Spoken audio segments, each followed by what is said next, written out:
Dulu, Nadia hanyalah gadis kampung yang tulus mencintai Dimas. Tapi cintanya dipatahkan dengan hinaan dan pengkhianatan. Dimas memilih wanita lain yang lebih kaya, meninggalkan Nadia dalam luka dan kemarahan. Nadia bersumpah membuktikan bahwa dirinya bukan perempuan yang bisa diremehkan. Bertahun-tahun kemudian, takdir berbalik. Nadia kini miliarder sukses, pemilik perusahaan teknologi raksasa. Saat melakukan inspeksi kantor pusat, ia terkejut mendapati Dimas bekerja sebagai cleaning service di perusahaannya. Lusuh, tertunduk, dan jauh dari pria arogan yang dulu meninggalkannya. Di tengah rasa puas melihat nasib berbalik, Nadia justru terguncang ketika Dimas mengungkap alasan sebenarnya ia meninggalkan Nadia dulu. Sebuah rahasia yang mengubah segalanya. Kini, Nadia harus memilih, membalas luka lamanya atau memaafkan pria yang pernah ia benci. Siang itu, matahari menyengat di kampung kecil di pinggiran kota Solo. Di halaman rumah kayu sederhana, Nadia duduk di bangku bambu sambil menatap layar ponselnya. Senyumnya lebar, matanya berbinar. Pesan singkat dari Dimas baru saja masuk. "Sore ini kita ketemu ya. Ada yang mau aku omongin." Nadia merasa hatinya hangat. Sudah hampir 3 tahun ia dan Dimas pacaran. Memang, banyak orang bilang hubungan mereka nggak seimbang. Dimas anak juragan toko bangunan, sementara Nadia hanya anak buruh tani. Tapi bagi Nadia, cinta mereka tulus, nggak peduli soal harta. Menjelang sore, Nadia mengenakan kemeja putih sederhana dan celana jeans, lalu berangkat ke warung kopi kecil di pinggir jalan, tempat biasa mereka bertemu. Ia datang lebih dulu, duduk di pojok, sambil memesan teh hangat. Tak lama, Dimas datang. Tapi entah kenapa, kali ini wajahnya dingin. Dia duduk tanpa senyum, langsung menatap Nadia dengan tatapan serius. "Dimas, ada apa? Kok mukamu tegang gitu?" tanya Nadia. Dimas menghela napas panjang. "Nat, kita putus." Nadia tertegun. "Apa? Kamu bercanda kan?" "Aku nggak bercanda," jawab Dimas datar. "Kita beda dunia, Nat. Aku butuh pasangan yang bisa ikut membangun masa depanku. Maaf, tapi kamu nggak punya itu." Kata-kata itu seperti tamparan keras. Beda dunia? Masa depan? Dim, kita udah 3 tahun bareng. Aku selalu dukung kamu, walaupun aku nggak punya apa-apa. Dimas menunduk sebentar, lalu kembali menatap Nadia. "Kamu baik, Nat. Tapi kebaikan gak cukup. Aku udah mutusin mau sama Intan." Nadia membeku. Nama itu bukan asing. Intan adalah anak pemilik pabrik cat terbesar di kota. Cantik, kaya, dan sering pamer di media sosial. "Aku gak nyangka, ternyata semua omongan orang soal kamu bener." Suara Nadia bergetar. "Kamu cuma lihat dari isi dompet, bukan hati." Dimas menghela napas, berusaha terdengar tegas.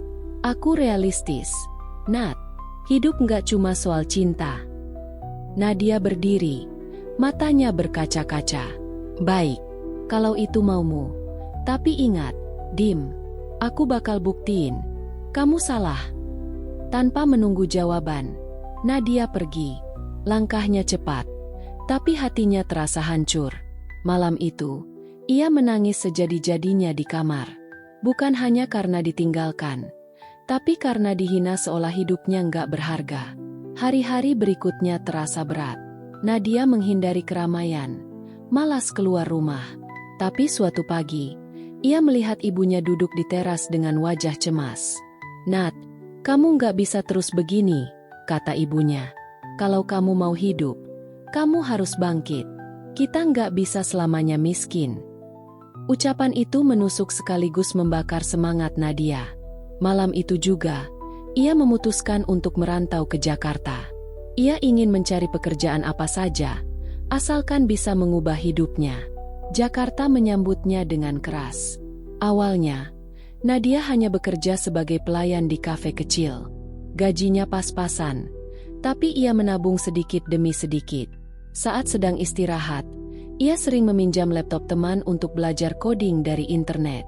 Banyak pelanggan kafe yang heran melihat pelayan duduk serius mengetik kode program. Suatu malam, seorang pria paruh baya pelanggan kafe memperhatikan Nadia. "Kamu ngerti programming?" Nadia mengangguk malu-malu. "Sedikit, Pak. Saya belajar dari YouTube." Pria itu tersenyum. "Kalau gitu, ikut saya. Saya punya proyek kecil. Butuh orang yang mau belajar." Itulah titik balik hidup Nadia. Dari proyek kecil itu, ia mulai dikenal di komunitas startup. Ide aplikasinya, aplikasi keamanan digital untuk UMKM, menarik perhatian investor asing. Dalam 5 tahun, perusahaan yang ia dirikan berkembang pesat. Kini, di usia 27 tahun, Nadia duduk di kursi CEO Nadintech, perusahaan teknologi keamanan digital terbesar di Indonesia. Ia mengenakan jas putih elegan, wajahnya tegas namun tetap anggun. Di balik senyum profesionalnya, ada luka masa lalu yang tak pernah benar-benar sembuh. Pagi itu, Nadia memutuskan melakukan inspeksi mendadak ke kantor pusat di Jakarta Pusat. "Jangan kasih tahu karyawan," pesannya ke sekretarisnya. "Aku mau lihat keadaan sebenarnya." Mobil hitam mewahnya berhenti di depan gedung 40 lantai milik perusahaannya. Nadia melangkah masuk, disambut satpam dan beberapa staf yang terkejut melihat bos besar datang tanpa pemberitahuan. Di lobi, langkahnya terhenti, matanya membeku. Di sana, sedang mengepel lantai dengan seragam biru cleaning service, adalah Dimas. Pria itu terlihat jauh berbeda dari yang ia kenal dulu. Rambutnya sedikit berantakan, kulitnya lebih gelap, dan wajahnya lelah.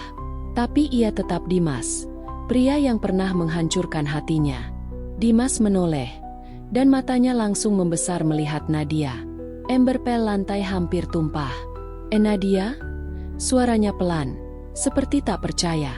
Nadia tersenyum tipis, tatapannya tajam. "Hai, Dim. Lama nggak ketemu, ya?" Udara di antara mereka menegang. Staf yang lewat berhenti sejenak, bingung dengan pemandangan itu. Bagi Nadia, ini momen yang ia bayangkan bertahun-tahun, melihat Dimas di bawahnya, bukan lagi di atas. Tapi di dalam hatinya, ada rasa aneh. Puas? Iya. Tapi juga campur aduk. "Kerja di sini, Dim?" tanya Nadia santai. Dimas menunduk. "Iya, cuma sementara." Nadia melirik name tag di dadanya. Dimas Saputra, Cleaning Service. Menarik. Ia lalu berjalan meninggalkan Dimas tanpa berkata apa-apa lagi. Tapi dalam hatinya, ia tahu ini baru permulaan. Malam itu, di apartemennya, Nadia duduk di depan jendela sambil memandangi lampu kota. Ia memutar kembali semua kejadian siang tadi. Ada bagian dari dirinya yang ingin membuat Dimas merasakan sakit yang sama seperti yang ia alami dulu. Tapi ada pula rasa penasaran. Bagaimana pria yang dulu begitu percaya diri dan hidup enak, kini jadi cleaning service? Di sudut lain kota, Dimas duduk di kamar kos sempitnya, menatap foto lama dirinya bersama Nadia di ponsel. Ia menarik napas panjang. Pertemuan hari ini membangkitkan semua kenangan dan penyesalan. Ia tahu cepat atau lambat, Nadia akan tahu alasan sebenarnya ia meninggalkannya. Dan saat itu tiba, segalanya akan berubah. Pagi di kantor pusat Nadintech berjalan seperti biasa. Staf sibuk mondar-mandir, suara mesin printer berdengung, dan aroma kopi dari pantry menyebar ke seluruh ruangan. Tapi bagi Nadia, hari ini berbeda. Setelah pertemuannya kemarin dengan Dimas, pikirannya terus berputar. Di ruang kerjanya yang luas di lantai 38, Nadia duduk sambil menatap layar laptop. Sekretarisnya, Liza, mengetuk pintu. "Bu Nadia, ini laporan mingguan dari divisi operasional," kata Liza sambil menyerahkan map. Nadia menerimanya, tapi tatapannya kosong. "Liza, aku mau tanya, cleaning service di gedung ini, mereka kontrak lewat pihak ketiga kan?" "Iya, Bu. Ada perusahaan jasa kebersihan yang kerja sama dengan kita." "Kenapa?" Nadia tersenyum tipis. "Nggak apa-apa. Aku cuma pengen tahu daftar nama dan jadwal shift mereka." Liza sempat ragu, tapi mengangguk. Baik, Bu. Begitu Liza keluar, Nadia bersandar di kursi. Ia tahu ini terlihat kekanak-kanakan, tapi ia ingin mengontrol setiap langkah Dimas di perusahaannya. Bukan untuk memecat, belum, tapi untuk menguji. Siang itu, Nadia turun ke lobi dengan alasan cek kebersihan fasilitas umum. Di sana, Dimas sedang mengepel lantai dekat pintu masuk. Dimas, panggil Nadia. Pria itu langsung berdiri tegak. Iya, Bu. Kamu ikut aku ke lantai 20. Ada ruang rapat yang perlu dibersihkan sekarang. Dimas sempat melirik rekannya yang bingung, tapi ia mengangguk. Baik, Bu. Di lift, hanya mereka berdua. Sini, kamu kelihatan kaget waktu lihat aku kemarin, kata Nadia sambil menatap angka di panel lift. Ya, wajar kan? Kita udah lama nggak ketemu, jawab Dimas hati-hati. Nadia meliriknya sekilas. Lama? 5 tahun. Dim. 5 tahun di mana aku harus bangkit sendiri, kerja mati-matian. Sementara kamu? Dimas terdiam, menunduk. Tapi nggak usah jawab sekarang. Kita lihat aja nanti, seberapa kuat kamu, ujar Nadia dengan nada datar. Lift berbunyi, pintu terbuka. Mereka keluar menuju ruang rapat besar. Beberapa minggu berikutnya, Nadia terus mencari alasan untuk berinteraksi dengan Dimas. Kadang ia memintanya membersihkan ruangannya larut malam, kadang sengaja memanggilnya di tengah rapat untuk mengambil sesuatu. Semua itu membuat para karyawan heran, tapi tak ada yang berani bertanya. Di sisi lain, Dimas selalu menjalankan perintah tanpa mengeluh. Wajahnya tetap tenang, meski kadang terlihat lelah. Suatu malam, saat semua staf sudah pulang, Nadia masih duduk di ruang kerjanya. Tiba-tiba listrik di lantai itu padam sebentar. Saat lampu menyala kembali, ia melihat bayangan seseorang di depan pintu. Dimas, kamu ngapain di sini? Aku lagi bersihin koridor, Bu. Listriknya sempat mati, jadi aku cek sumbernya. Nadia mengangguk. Kamu pulang naik apa? Naik motor, Bu. Nadia menatapnya sebentar, lalu berkata, aku minta kamu antar aku pulang malam ini. Dimas terlihat kaget. Saya, Bu. Kenapa? Takut? Nadia tersenyum tipis. Dimas menggeleng. Bukan. Baik, Bu.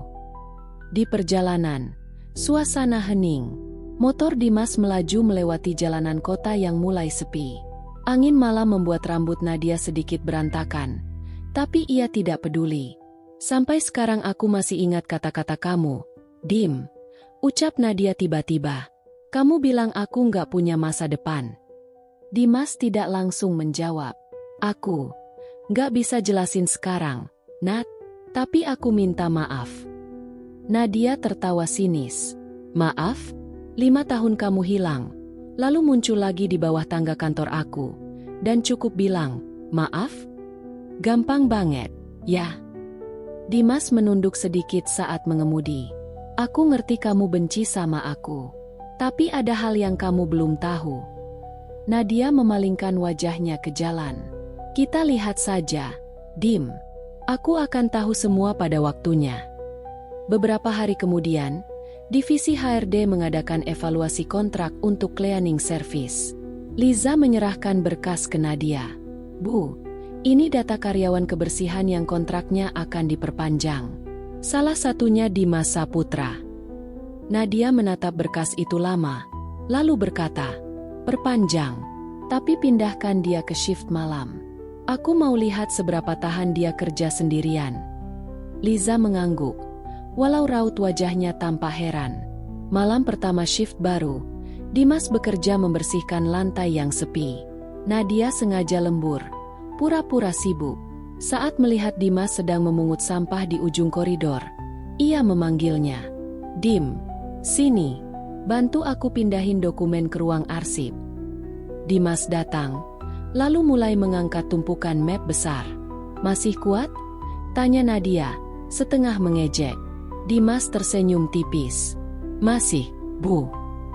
Nadia melipat tangan di dada. Kamu nggak marah diperlakukan kayak gini? Disuruh-suruh sama orang yang dulu kamu remehin. Dimas menatapnya sebentar. Kalau itu bisa bikin kamu lega, nggak masalah. Jawaban itu membuat Nadia terdiam beberapa detik. Ia tidak menyangka Dimas akan bicara seperti itu. Pukul 11 malam, pekerjaan selesai. Saat Nadia hendak keluar gedung, tiba-tiba dari arah parkiran terdengar suara ribut. Seorang pria mabuk mencoba merampas tasnya. "Nadia!" teriak Dimas yang langsung berlari dan menarik pria itu menjauh. Perkelahian singkat terjadi. Dimas berhasil menjatuhkan pria mabuk itu, lalu membawa Nadia masuk ke gedung. "Nad, kamu nggak apa-apa?" Nadia masih terengah-engah. Aku nggak apa-apa. Kamu?" Dimas mengangguk, meski bibirnya berdarah. Malam itu, untuk pertama kalinya sejak bertahun-tahun, Nadia memandang Dimas bukan sebagai mantan yang ia benci, tapi sebagai seseorang yang pernah ia kenal. Namun di balik semua itu, Nadia tetap menyimpan rencana. Ia belum puas, dan ia tahu Dimas juga menyembunyikan sesuatu. Di kepalanya, Nadia sudah menyiapkan langkah berikutnya. Dan kali ini, permainannya akan lebih berisiko. Pagi itu suasana kantor Nadine Tech agak berbeda. Lobi utama lebih ramai dari biasanya karena ada acara presentasi besar dengan calon investor asing. Semua staf terlihat sibuk mempersiapkan ruangan dan menata dekorasi. Nadia berdiri di depan lift, mengenakan blazer hitam elegan, rambut terikat rapi, dan riasan wajah yang tegas. "Liza, pastikan semua materi presentasi siap. Aku nggak mau ada kesalahan sekecil apapun," ucapnya sambil melangkah. "Iya, Bu. Semua sudah dicek 3 kali," jawab Liza sambil mengikuti dari belakang. Begitu sampai di lobi, mata Nadia langsung tertuju pada seseorang di sudut ruangan. Dimas, dengan seragam biru cleaning service, sedang membersihkan kaca besar dekat pintu masuk. Meski ia berusaha fokus pada pekerjaannya, matanya sesekali melirik ke arah Nadia. Dimas tahu ada tamu penting hari itu, tapi ia tak menyangka akan melihat Nadia tampak begitu berwibawa di depan banyak orang. Sosok yang dulu ia kenal sebagai gadis sederhana, kini berdiri penuh percaya diri, menjadi pusat perhatian. Acara presentasi dimulai. Investor asing duduk di deretan kursi depan, sementara staf perusahaan berdiri di belakang ruangan.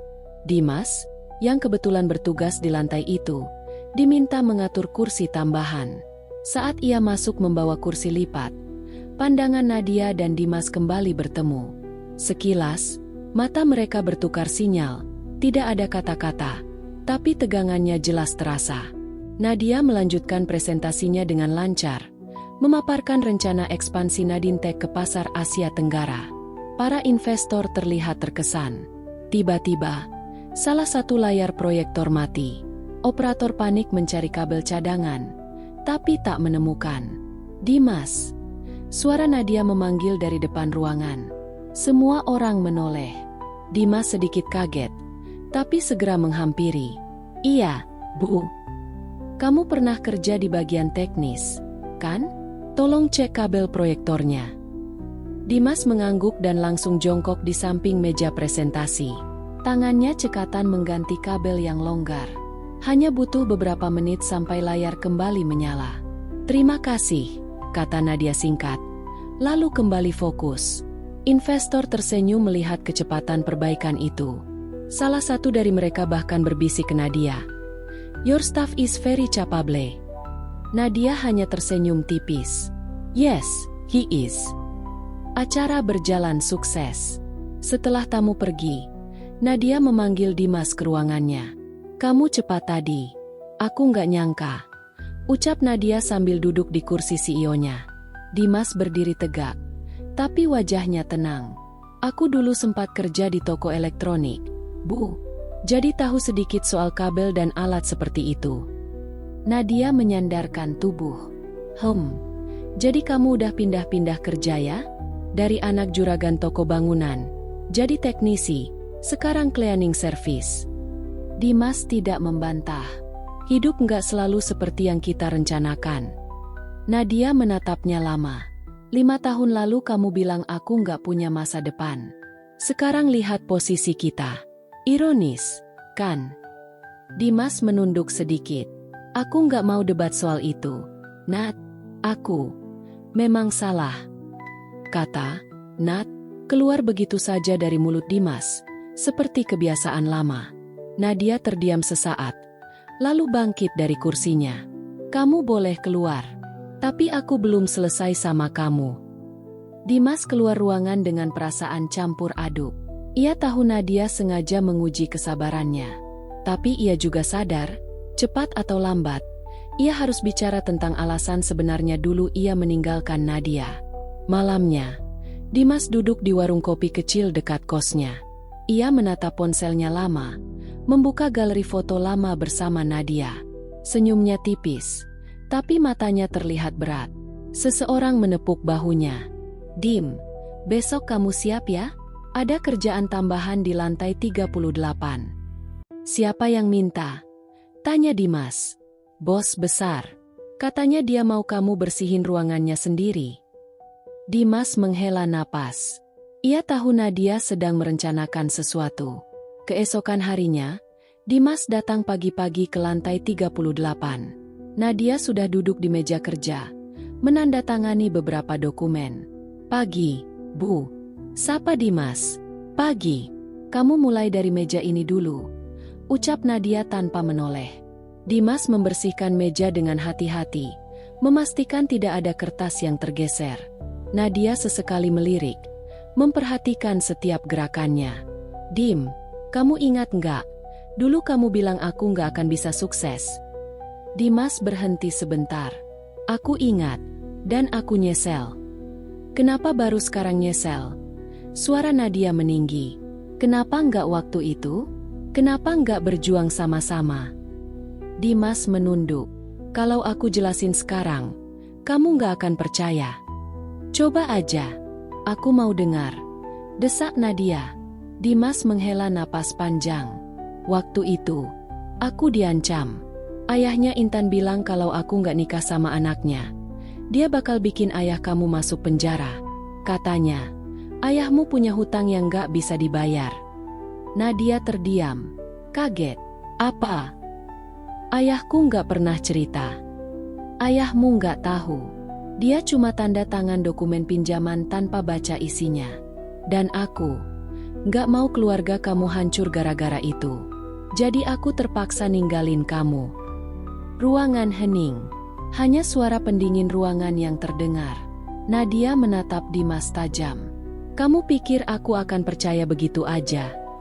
Aku nggak minta kamu percaya sekarang. Tapi itu kenyataannya. Jawab Dimas pelan. Nadia memalingkan wajah. Keluar, Dim. Aku butuh waktu. Dimas meninggalkan ruangan, sementara Nadia duduk terpaku. Kepalanya penuh pertanyaan. Apa yang Dimas katakan benar? Atau itu hanya alasan untuk menutupi kesalahannya? Sore itu, Nadia memutuskan menelepon ibunya di kampung. Bu, 5 tahun lalu, apa ayah pernah punya hutang sama orang kaya di kota? Ibunya terdiam lama sebelum menjawab. Nat, ada apa? Kok tiba-tiba nanya gitu? Jawab aja, Bu. Ibunya menghela napas. Iya, tapi udah lunas. Waktu itu ada orang yang tiba-tiba bayar. Katanya dermawan gak mau disebut nama. Jantung Nadia berdetak cepat. Ia mulai menyadari sesuatu. Malamnya, Nadia duduk di apartemennya sendirian. Pikirannya campur aduk. Jika benar Dimas membayar hutang itu, berarti semua kebenciannya selama ini mungkin salah arah. Tapi, luka yang ia rasakan dulu tetap nyata. Di sisi lain kota, Dimas kembali ke kos dengan tubuh lelah. Ia menatap langit-langit kamar, bertanya-tanya apakah Nadia akan mulai percaya padanya atau justru makin membencinya. Keduanya tahu, cerita ini belum berakhir, dan pertemuan berikutnya mungkin akan jadi yang paling menentukan.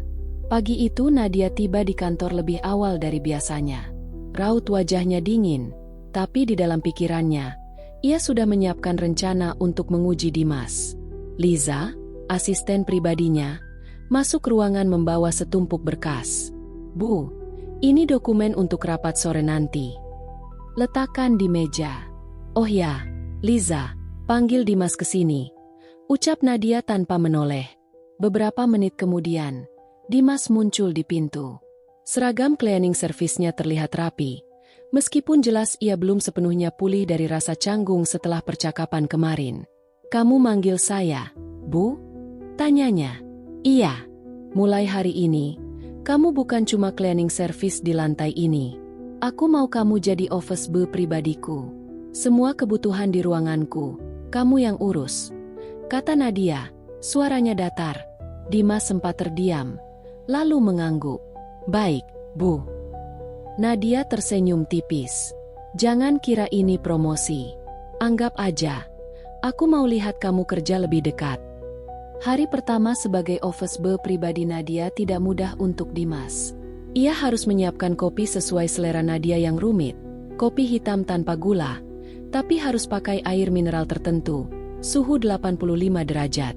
Pagi itu ia salah menuang kopi ke cangkir yang biasa dipakai untuk tamu. Dimas. Suara Nadia terdengar tajam. Kamu tahu ini cangkir siapa? Maaf, Bu, saya kira. Kamu nggak dibayar untuk kira-kira. Kamu dibayar untuk tepat. Potong Nadia. Dimas menunduk. Iya, Bu. Maaf. Liza yang melihat dari pojok ruangan agak merasa kasihan. Ia tahu Nadia sedang menguji Dimas habis-habisan. Tapi ia juga tahu, biasanya orang nggak akan repot-repot begini kalau nggak ada rasa lain di hati. Siang harinya, Nadia memanggil Dimas lagi. Kamu ikut aku rapat di lantai 20. Bawa semua dokumen ini. Rapat itu dihadiri oleh beberapa manajer senior. Begitu Dimas masuk membawa berkas, sebagian peserta rapat saling berbisik. Mereka mengenal Dimas sebagai petugas kebersihan. Jadi kehadirannya di ruang rapat membuat mereka heran. Saat presentasi, Nadia sengaja meminta Dimas menyerahkan dokumen ke tiap peserta satu persatu. Pandangan mereka tertuju pada Dimas, membuatnya sedikit gugup. Setelah rapat, salah satu manajer menghampiri Nadia. Bu, kenapa cleaning service dilibatkan? Nadia hanya tersenyum dingin. Kadang kita perlu lihat kemampuan orang di luar job desk-nya. Siapa tahu ada potensi. Tapi di dalam hatinya, Nadia tahu ini bukan soal potensi. Ini soal melihat seberapa jauh Dimas sanggup bertahan berada di bawah tekanannya. Malamnya, di apartemennya, Nadia duduk sambil menatap lampu-lampu kota. Ia mengingat kembali wajah Dimas saat dimarahi pagi tadi. Ada sedikit rasa bersalah, tapi ia menepisnya. Dia yang ninggalin aku dulu. Dia harus rasain gimana rasanya dipermalukan. Gumamnya pelan. Namun, bayangan kata-kata Dimas kemarin kembali menghantuinya. Aku diancam, demi keluargamu. Nadia gelisah. Ia mulai bertanya-tanya, kalau yang dikatakan Dimas benar, berarti selama ini ia menghukum orang yang justru pernah menyelamatkan keluarganya. Di sisi lain kota, Dimas duduk di warung kopi langganannya. Teman satu kosnya, Bima, duduk di depannya. Dim, gue liat lu sekarang sering banget sama bos cewek lu itu. Dia galak ya? Dimas tersenyum tipis. Galak bukan main. Terus lu tahan aja gitu. Gue pernah nyakitin dia parah. Gue nggak bisa kabur sekarang. Gue harus tanggung semua ini. Jawab Dimas lirih. Bima menggeleng. Terserah lu, Dim. Tapi jangan sampai lu hancur sendiri. Keesokan harinya, ujian dari Nadia semakin berat. Ia sengaja memberi tugas mendadak. Seperti menyuruh Dimas mencari berkas lama yang disimpan di gudang arsip di basement. Tempat yang panas, berdebu, dan berantakan. Butuh hampir 2 jam bagi Dimas untuk menemukan berkas itu. Saat kembali ke ruang Nadia, ia sudah berkeringat. Kok lama? Tanya Nadia tanpa menoleh dari laptop. Maaf, Bu, berkasnya ada di tumpukan paling bawah. Saya harus mindahin dulu. Jawab Dimas. Nadia hanya berkata, "HM," tanpa ekspresi. Liza, yang membawa teh untuk Nadia, menatap Dimas sebentar, seperti memberi dukungan diam-diam. Siang itu, Nadia makan siang di restoran hotel bintang 5 bersama klien penting. Anehnya, ia menyuruh Dimas ikut. Kamu duduk di meja sebelah. Kalau aku butuh apa-apa, langsung datang. Ucapnya sebelum masuk restoran. Dimas menurut. Ia duduk di meja kecil sendirian, hanya memesan air mineral. Sesekali ia melihat ke arah meja Nadia, yang tertawa bersama kliennya. Sampai suatu momen, klien itu menjatuhkan garpu. Dimas segera berdiri, mengambil garpu cadangan dari pelayan, dan menyerahkannya dengan sopan. Klien itu tersenyum. Pegawai kamu sigap sekali, Nadia. Nadia menatap Dimas sebentar. Ya, dia cukup bisa diandalkan, jawabnya pelan. Sore hari, di lift menuju lantai 38, hanya ada Nadia dan Dimas. Kamu nggak marah aku suruh-suruh terus? Tanya Nadia tiba-tiba. Dimas tersenyum tipis. Enggak, Bu. Kalau itu yang bikin hati kamu lega, aku terima. Ucapan itu membuat Nadia terdiam. Ia tak menyangka Dimas akan menjawab seperti itu. Saat pintu lift terbuka, Nadia melangkah keluar tanpa berkata apa-apa. Tapi di dalam hatinya, ada rasa aneh yang mulai tumbuh. Campuran antara dendam yang belum tuntas dan rasa iba yang perlahan muncul. Malamnya, Nadia mendapat pesan dari ibunya. Nak, soal hutang ayah dulu. Ibu ingat, yang bayar itu namanya Dimas. Pesan itu membuat Nadia tertegun. Tangan yang memegang ponsel terasa dingin. Ia menutup mata, mencoba mencerna semuanya. Kalau itu benar, berarti selama ini Dimas menanggung kesalahan yang bukan sepenuhnya miliknya. Nadia tahu, permainan ini tidak bisa ia teruskan seperti ini. Tapi ia juga belum siap melepaskan kendali. Di suatu titik, ia sadar, kisah mereka belum selesai.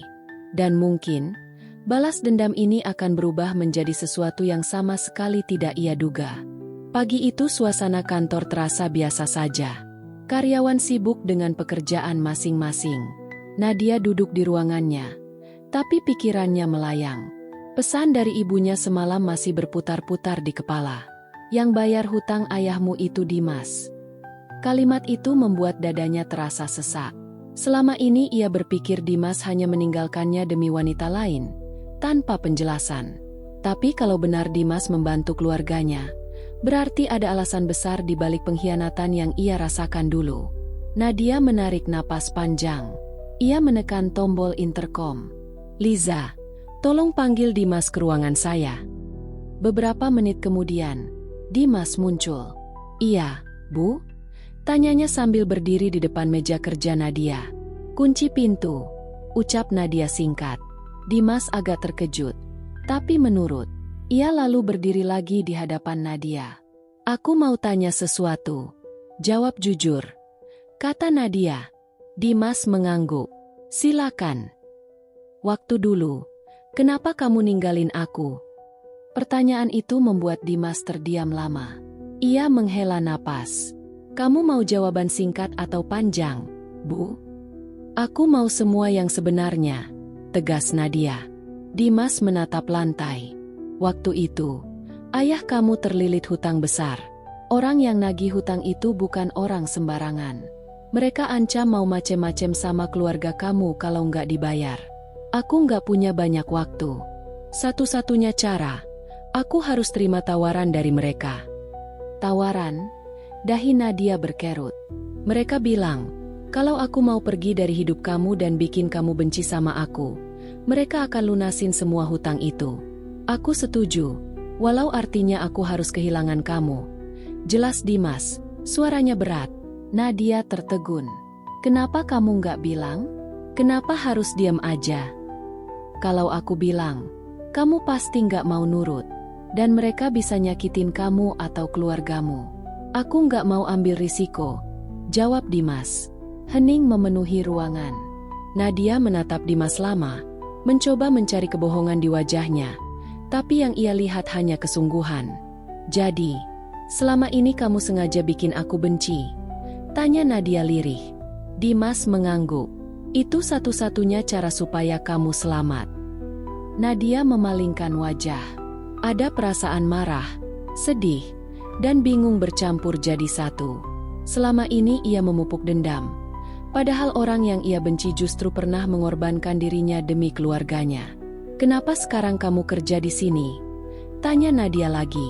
"Aku cuma butuh kerjaan." "Gak nyangka ternyata ini perusahaan kamu," jawab Dimas.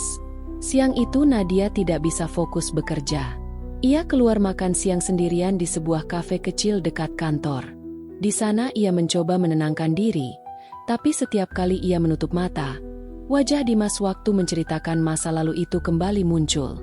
"Kalau semua itu benar, berarti aku yang salah selama ini."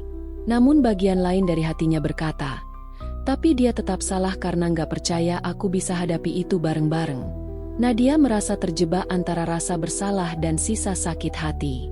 Malamnya, Nadia memutuskan untuk menelepon ibunya. "Bu, dulu waktu ayah punya hutang, bener yang bayar itu Dimas?" Ibunya terdiam sebentar. "Iya." Ibu baru ingat setelah lihat dia kemarin. Dia datang bawa uang tunai. Dia cuma bilang ini buat nutupin hutang ayah. Terus dia pergi. Ibu tanya kenapa dia ngelakuin itu. Dia cuma bilang demi kamu. Nadia memejamkan mata.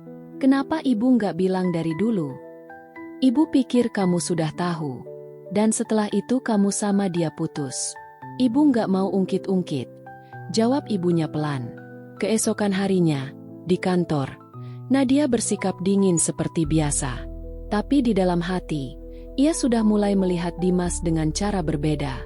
Saat Dimas mengantar kopi paginya, Nadia sempat berkata pelan, "Terima kasih." Dimas menatapnya sebentar, lalu tersenyum tipis. "Sama-sama, Bu."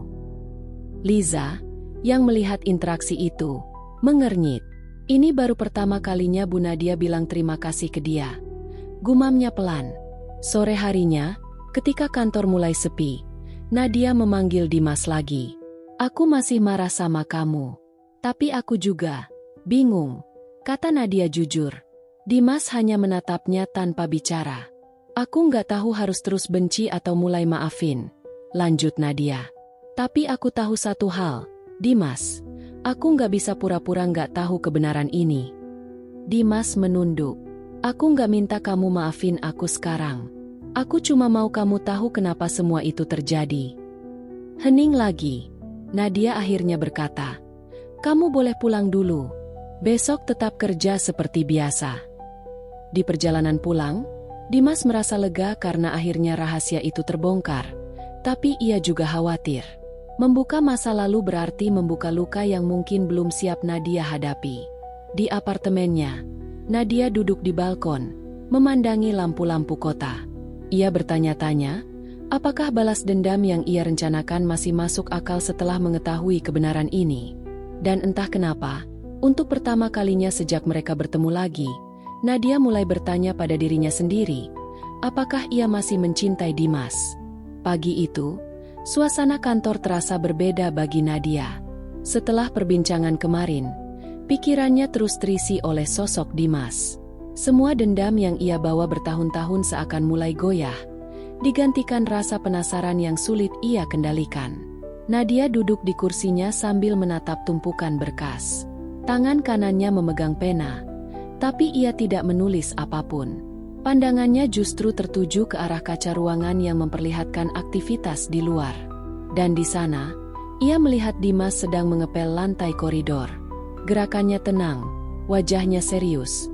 Tapi ada aura lelah yang tak bisa disembunyikan. Entah kenapa, pemandangan itu membuat dada Nadia terasa hangat sekaligus aneh. Ia ingat Dimas yang dulu, anak muda percaya diri, selalu tertawa, selalu punya rencana untuk masa depan mereka. Sekarang, pria itu berdiri di hadapannya lagi, tapi dalam versi yang sangat berbeda. Siang harinya, saat jam makan siang, Nadia keluar sendirian ke kantin karyawan. Semua orang terkejut melihat CEO mereka duduk di meja pojok, memesan makanan yang sama seperti karyawan lain. Liza bahkan sempat bisik-bisik ke teman kantornya. "Bu Nadia lagi nyamar kali, ya?" Tak lama kemudian, Dimas masuk ke kantin. Ia agak kaget melihat Nadia di sana. Biasanya, perempuan itu makan di restoran mahal atau di ruangannya sendiri. "Kamu udah makan?" tanya Nadia saat Dimas lewat. Dimas berhenti. Belum, Bu. Duduk sini aja, kata Nadia sambil menunjuk kursi di depannya. Beberapa karyawan yang melihat itu hampir menjatuhkan sendoknya. Mereka jarang, bahkan mungkin tidak pernah, melihat Bu Nadia mengajak seorang cleaning service makan bareng. Mereka makan dalam diam cukup lama. Baru setelah beberapa suapan, Nadia berkata, "Kamu masih di kontrakan yang sama?" "Iya," jawab Dimas singkat. "Berapa per bulan?" Dimas menatapnya, sedikit bingung. 1,5 juta, Bu. Nadia mengangguk. "Kalau ada masalah keuangan, kamu bisa bilang ke HRD. Aku nggak mau karyawan di sini kerja sambil kelaparan." Dimas tersenyum tipis. "Saya cukup, Bu. Tapi terima kasih." Nadia hanya menatapnya sebentar lalu kembali makan. Di dalam hatinya, ia mulai merasa aneh. Perasaan ingin membantu itu bukan sekadar tanggung jawab sebagai atasan. Ada rasa peduli yang lebih personal. Rasa yang dulu pernah ia rasakan tapi sudah lama ia kubur. Beberapa hari berikutnya, interaksi mereka semakin sering. Nadia yang biasanya cuek, mulai menanyakan hal-hal kecil pada Dimas. Apakah ia sudah makan, bagaimana kesehatannya, bahkan menawarinya kopi buatan barista di pantry eksekutif. Liza, asisten pribadi Nadia, semakin curiga. Suatu sore, ia memberanikan diri bertanya, "Bu, maaf kalau saya lancang, tapi hubungan ibu sama Pak Dimas itu, gimana, ya?" Nadia langsung menoleh. "Dia karyawan di sini, sama seperti yang lain." "Kenapa?" "Enggak, Bu. Cuma, saya lihat ibu jadi lebih ker aja sama dia," jawab Liza hati-hati. Nadia tidak menjawab.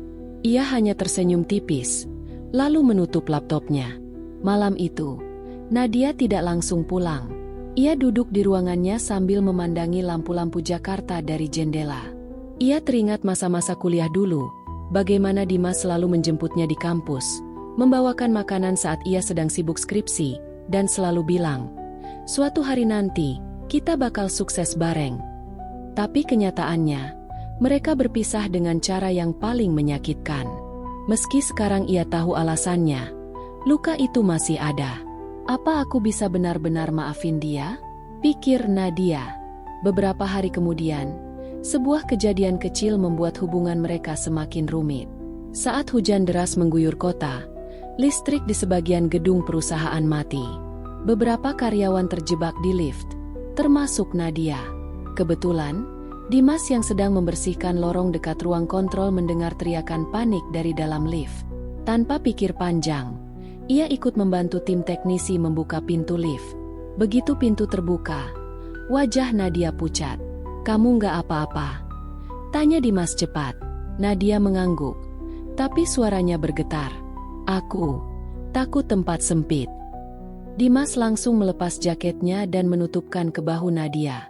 "Ayo, keluar dulu. Udara di sini panas." Saat berjalan keluar, Nadia tanpa sadar menggenggam lengan Dimas erat.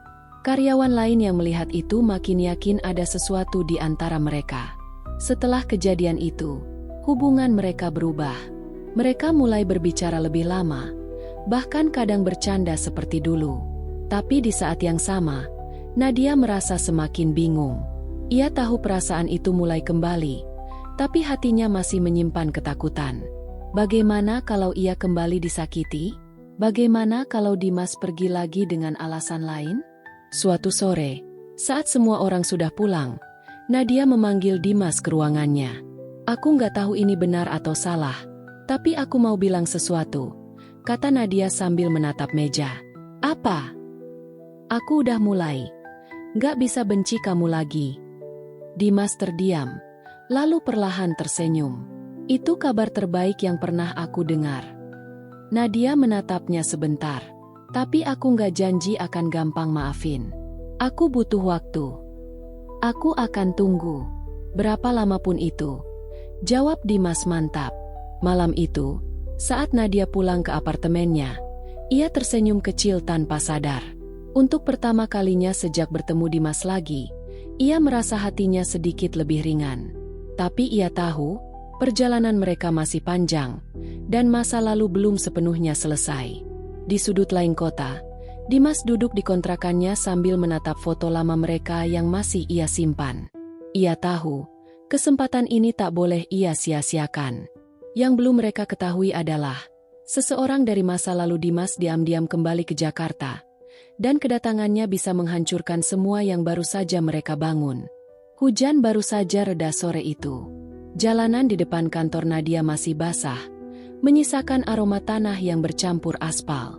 Karyawan mulai pulang satu persatu, tapi Nadia masih sibuk di ruangannya, memeriksa proposal proyek baru.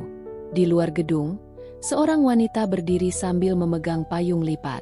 Pakaiannya mahal, make-upnya rapi, dan tatapannya penuh percaya diri. Dia memandang papan nama besar bertuliskan PT Natech Indonesia. Sudut bibirnya melengkung, seperti sedang mengingat sesuatu. Wanita itu adalah Rani, mantan pacar Dimas setelah ia meninggalkan Nadia dulu. Rani melangkah masuk ke lobi gedung. High heels-nya berketuk pelan di lantai marmer. Satpam menyapanya, mengira dia tamu penting. "Sore, Ibu. Ada yang bisa dibantu?" "Saya mau ketemu Dimas," jawab Rani santai. Satpam agak heran. "Maksudnya, Pak Dimas dari cleaning service?" Rani mengangguk tanpa ragu. "Iya, dia." Sementara itu, Dimas baru saja selesai membersihkan ruang rapat di lantai 3. Saat ia keluar, 2 satpam menghampirinya. "Mas Dimas, ada tamu nyariin di lobi," kata salah satu satpam. Dimas mengerutkan kening. "Tamu? Siapa?" "Namanya Rani." Wajah Dimas langsung berubah. Jantungnya berdegup lebih cepat. "Dia di sini?" "Iya, Mas. Lagi nunggu." Dimas menarik napas panjang lalu berjalan menuju lift. Pikirannya kacau.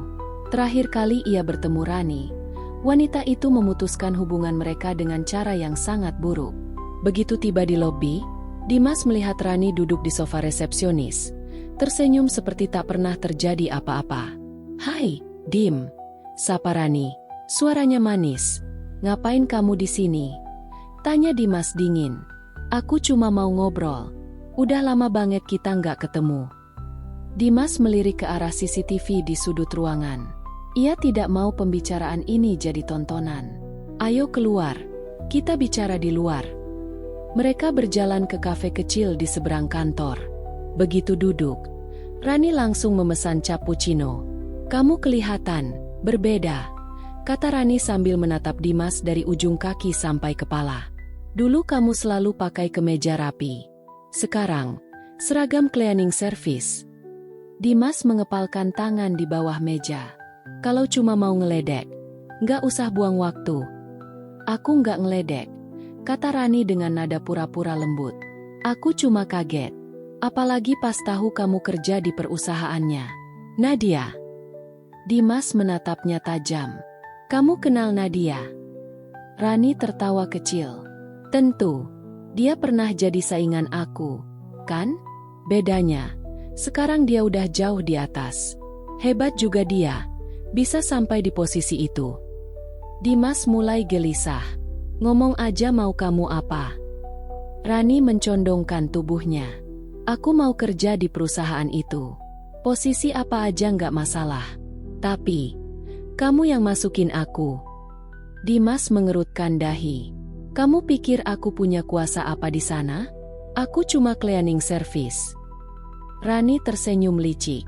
"Mungkin kamu nggak punya kuasa, tapi kamu punya hubungan."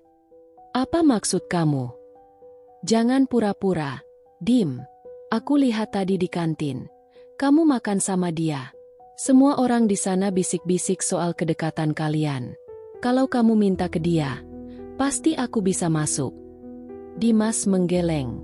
"Rani, aku nggak mau bawa kamu ke kehidupanku lagi. Kita udah selesai." Rani meraih tangannya. "Dulu kamu ninggalin Nadia buat aku. Sekarang, masa kamu mau ninggalin aku gitu aja?" Dimas menarik tangannya kasar. "Itu kesalahan terbesar yang pernah aku lakuin. Dan aku nggak mau ngulangin." Wajah Rani berubah dingin. "Kalau kamu nggak mau bantu aku, Mungkin aku harus bicara langsung sama Nadia. Ceritain semua, termasuk alasan kenapa kamu ninggalin dia dulu. Dimas menegang. Kamu nggak berani. Rani tersenyum tipis. Kita lihat aja nanti. Malam itu, Dimas tidak bisa tidur. Kata-kata Rani terus terngiang di kepalanya. Ia tahu, jika Nadia mendengar cerita dari Rani tanpa penjelasan darinya, semuanya bisa hancur. Di sisi lain kota, Nadia sedang membaca laporan keuangan di apartemennya ketika HP-nya berdering. Nomor tak dikenal. Halo. Suara di seberang terdengar familiar. Nadia, ini Rani. Kita harus ketemu. Aku punya cerita penting tentang Dimas. Nadia terdiam.